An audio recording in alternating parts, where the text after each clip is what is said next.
Hi, this is Peter from the DJ Podcast. In this video, we're going to be looking at how to start VJing, or video mixing, with Resolume Avenue 4.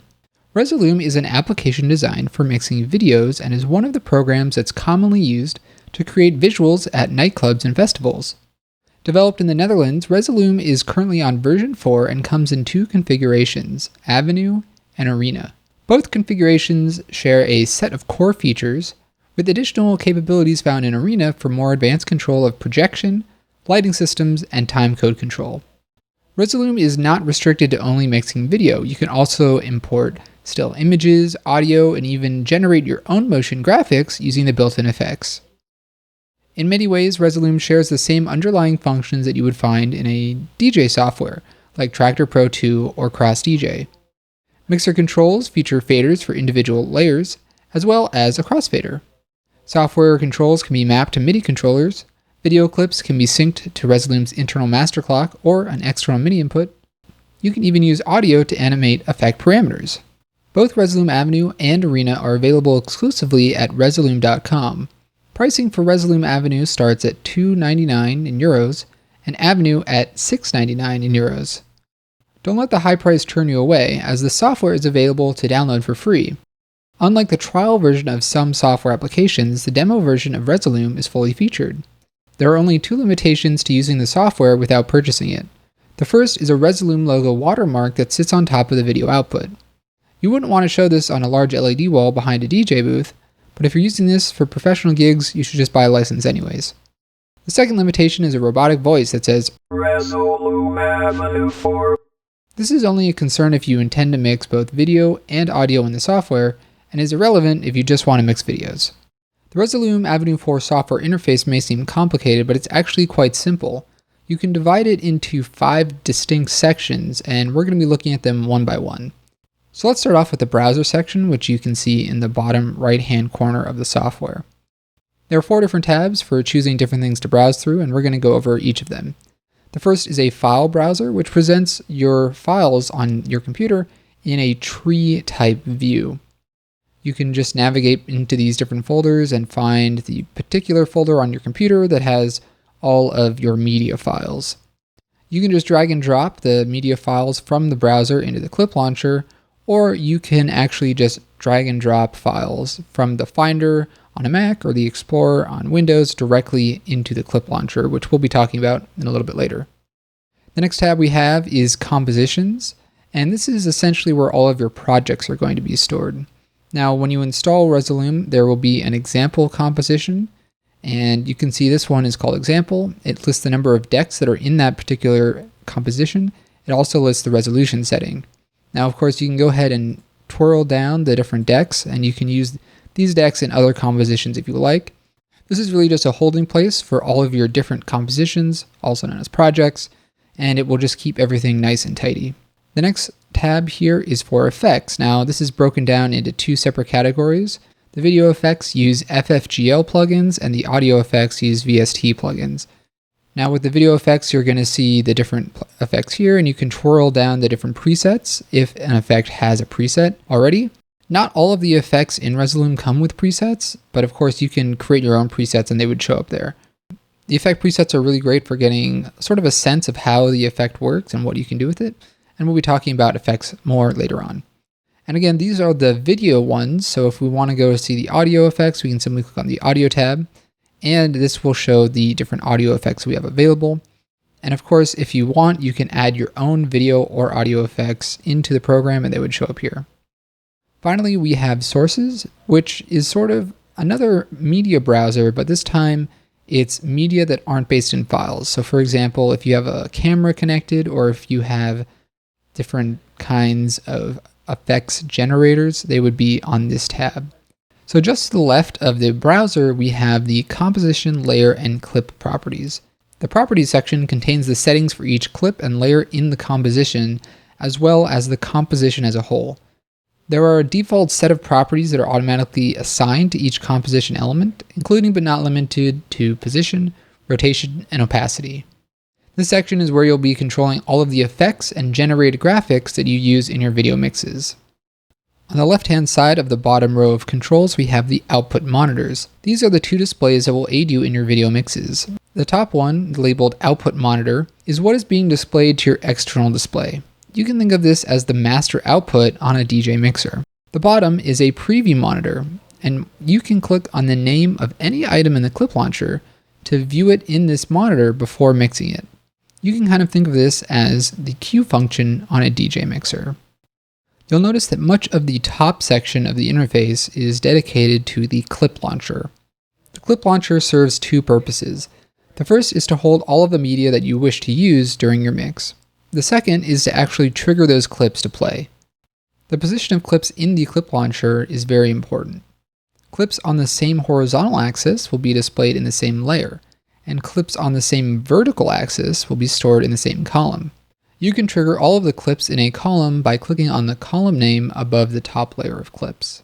Finally, we get to the mixer, which is one of the smallest portions of the actual interface, but has some of the most powerful controls. The mixer in Resolume Avenue 4 features many of the same controls that you would find in the mixer section of any DJ software. The difference, of course, is that Resolume Avenue 4's mixer also includes video controls. Each layer has a fader labeled V. This is the most important control for mixing video as it adjusts the video capacity. When a layer's V fader is all the way at the bottom, its opacity is at 0%, resulting in the video being completely hidden. As you bring the V fader up, you will increase the opacity from 0 to 100, and when the opacity fader is at 100%, you will not be able to see the clips in layers beneath it. This is by no means an extensive primer on all things video mixing. The goal here is to get you familiar with the software controls and to start having fun as quickly as possible. So now that we've gone over the different sections of the software interface, let's take a look at some of the most basic of basic video mixing techniques. In particular, we're going to be talking about launching clips, using effects, and having a transition from one clip to the next. Now, of course, when you're just starting off, you're probably not going to be really creating a lot of your own media that you're going to be using. But thankfully, Resolume Avenue 4 comes with a bunch of sample media. Now you can find that in the Files browser, and there's 4 different folders here, or you can go to the Composition section of the browser, and you'll see that there's an example composition with 4 different decks that basically just have the same files that are in those folders. But we're going to go to the Files section, then we're just going to go down to this folder, and we're going to drag and drop 3 clips from our folder here into the first column. Now these clips are loaded into column 1 of our clip launcher, and we can actually use these in our video mix. Now if we want, we can always preview a clip or a layer by simply clicking on its name in the column, and you can see that now shows up in our preview monitor. This is great because we can see what we're going to be putting out or see the effects of an effect that maybe would be harder to see when everything is layered on top of each other. So now let's talk about actually triggering these clips. We can either trigger them one by one, or we can trigger them as an entire column. So to trigger this clip, we'll simply click on the image section of the clip slot in the clip launcher, and now you can see that it is playing on our output monitor. If we want to launch another clip, let's say we want to launch the one in layer 3, we can simply click on the clip in layer 3. And if we want to launch all of the clips together, we can simply click on the column heading of the particular column that we want to launch our clips in, and it will launch all of those at the same time. Notice how the V faders for layer 2 and 3 are set to about 50%, and that will allow the images below them to be shown. If, for example, we brought the V fader for layer 3 all the way up to the top, we would only see that particular layer's video. When it is at 100%, it's not letting anything below it through. So it's something to keep in mind when you're adjusting the V faders of different layers. So we've talked about launching clips. Let's talk about actually affecting them with the different parameters of different clips, layers, and compositions, as well as the built-in effects. So if we go ahead and click on this clip, you'll see that it appears in our clip properties area. And there are a bunch of different default parameters like rotation, scale, opacity, position that appear for any default clip. We also have options for the layer with many of the same different parameters that you can see on here, like opacity, width, scale, etc. And of course, we also have them for the entire composition, including the audio and how we sort of do different things like the rotation of the entire composition and the scale, that sort of thing. So let's talk about the actual effects that are in the software. So we can go to the Effects tab of the browser, and we're going to want to make sure we are on video. Now you'll see that there are a bunch of different effects that are in the white text, and then there's sort of the grayish text that's underneath, and those are the presets for the different effects. Now, not every effect will have built-in presets, but of course you can make your own presets and they'll be displayed there. So let's take a look at one of the effects. For example, the cube tiles. So I'm going to go ahead and simply drag and drop this effect, and I can either drag it onto the clip properties panel, or I can go up to the clip slot and drop it on the clip there. And you'll see that now we have this cube. And if we want to change the preset, we can simply click on this drop-down menu and click on that. Now we have a spinning cube, which has a lot of cool different automated parameters. Or we could switch it again to tiles and have this very interesting room-like looking three-dimensional shape. The presets are a great way to get started and sort of see how the effects work. If you want, you can go ahead and click on the menu to save your own presets, remove presets, rename presets, all that sort of thing. You can then just go and mess with the faders and see what they do. Like this one sort of zooms it in and out. This one will show how many of those video tiles there are. You can see an opacity, so if you want to have different levels, this shows the resolution of how small or large the individual screens are. You can even randomize it depending on how you have this all set up, and it will put the tiles in different places. Now, if you don't like this effect, you can get rid of it a couple ways. One is that you could fade it out by lowering the opacity from 100 or anything above 0 to 0. That'll make it hidden.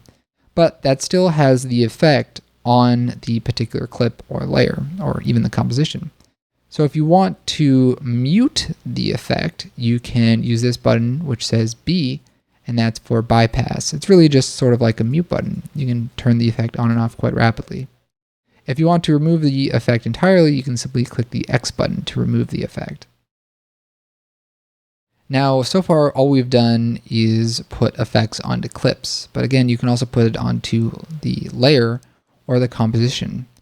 And to do that, it's quite simple. Let's just find another effect here, and we're going to use the fragment effect, and this time we're going to drag it onto the layer itself. Now what we've done is we've put the effect onto the layer, and it shows up in the layer properties panel. And of course, there's different presets that we can choose from here, and we can go and change all the different parameters. The reason why you might want to put something on a layer as opposed to just a clip is that when it's on a clip, if you launch a new clip, the effect isn't going to stay. Whereas if you put it on a layer, no matter which clip you're playing inside of that layer, it will have the effect applied to it.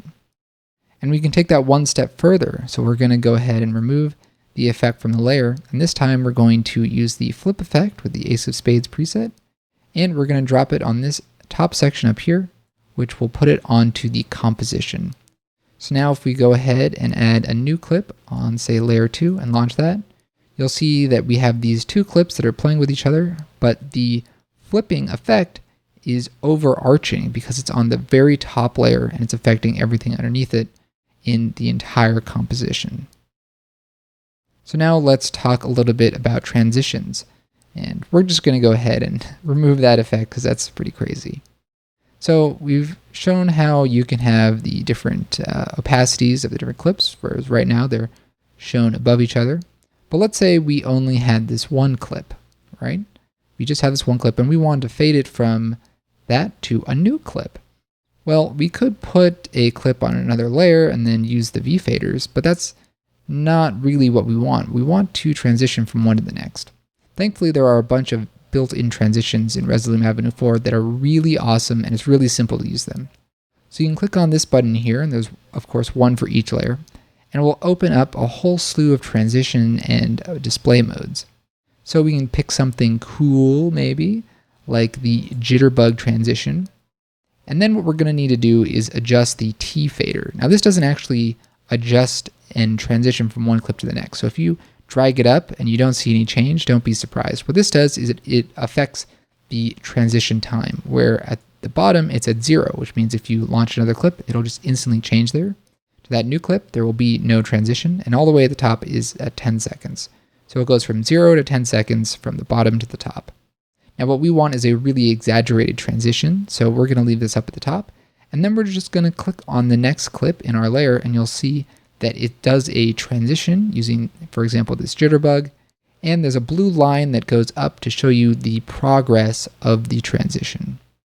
And if we want, we can maybe set it more towards the middle, around 5 seconds, and then this time we're going to use the meta mix transition, and we'll go back to our first clip, and you can see that it's a much faster transition this time.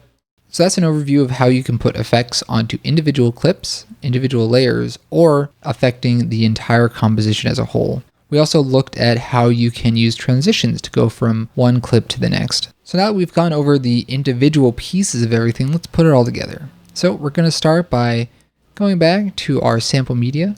We're going to drag in a couple clips, and we will add one more here on the top. Then we're going to go ahead and launch our first clip. It's this red line thing. That's pretty cool. All right, so now we've got that. Let's go and get an effect. So we're going to take the displace effect. We're going to drop it, bam, right onto the clip. Then we're going to take the X factor and put it way up, put the Y factor all the way down, and now it's kind of distorting the video. That's kind of cool. All right, I like that. Then we're going to preview our next clip that we want to play. So we're going to click on the name of this clip. It has a sort of alien looking thing, and we also want to put an effect on that. So let's go ahead and take the fragment effect, and we're just going to drop it right onto the clip properties. And now it's shaken. That's really cool. We're going to just adjust the effect here. We're going to slow it down maybe. We're going to make it real slow. That's pretty cool. Making it really slow. We're going to change the rotation here, so it's kind of going up and down. That's pretty cool. And then we'll maybe scale this. All right, okay. I like that. Not sure what that one does, but I like that. We'll move this up. Oh, now it's getting crazy. Okay, so now we want to bring this in, but we're going to start with the V fader all the way down. So we're going to click to actually launch that clip, and you can see that it now appears here in our mixer. And then we're going to bring the V fader up, and you can see that it's adding it right on top of our previous layer. And we don't want to go too far up because that'll mean that we can't see the one underneath it, but we're just going to leave it around 50%. And now we have those two layers of video playing on top of each other. Now we have our third clip, and again, we are going to set the V fader down, and we're going to click to load that in, and we're going to preview it. So we're previewing it here. It is still playing in the layer, but we haven't actually brought up the V fader yet, so no one can see it.